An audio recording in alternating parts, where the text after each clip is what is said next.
Dans cette vidéo, on va voir comment retrouver une expression d'une fonction polynôme du second degré connaissant sa courbe représentative. On donne ici deux paraboles, c'est-à-dire deux courbes représentatives de polynômes du second degré.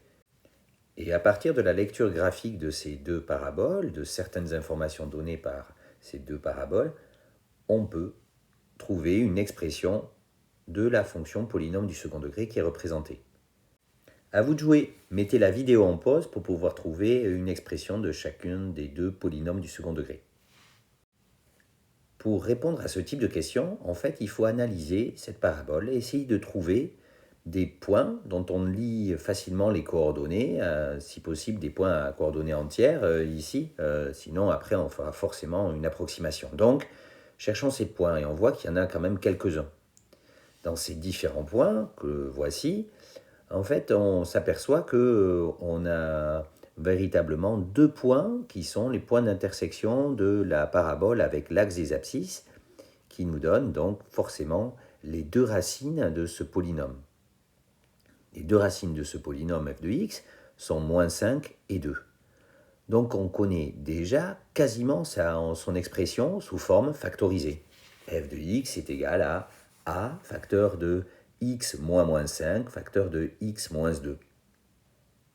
Et donc, il reste à trouver le coefficient a. Comment faire pour trouver ce coefficient a?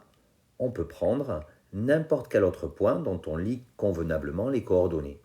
Par exemple, on voit bien les coordonnées de ce point C qui a pour coordonnées 0, 5, et donc f de 0 est égal à 5. Il suffit donc de remplacer x par 0 dans l'expression que l'on a déjà mise en place, la forme factorisée qu'on a mis en place, et on trouve a, facteur de 0 plus 5, facteur de 0 moins 2, et on trouve donc moins 10a est égal à 5, ce qui fait que a est égal à moins 1 demi.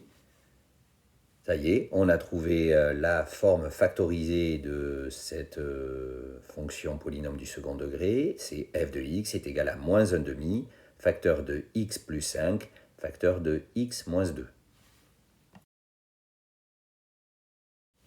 Dans ce deuxième exemple de parabole, on n'arrive pas, pour le coup, à lire convenablement les racines du polynôme. On voit bien que les points d'intersection de la parabole avec l'axe des abscisses ne sont pas à coordonnées entières et qu'il est compliqué d'aller lire quoi que ce soit au vu de la graduation des axes.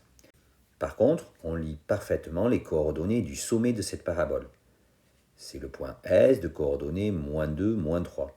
Donc on connaît déjà une grosse partie de la forme canonique de ce polynôme du second degré.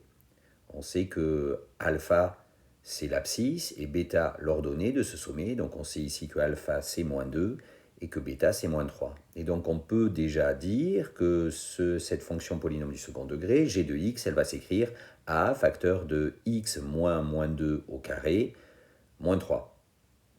Puisque la forme canonique c'est a facteur de x moins alpha au carré plus bêta. Il reste à déterminer la valeur de a pour avoir l'expression complète de cette fonction polynôme du second degré. Et pour ça, encore une fois, on va chercher un autre point dont on lit convenablement les coordonnées. Par exemple, le point B, ici, qui a pour coordonnées 0, 3.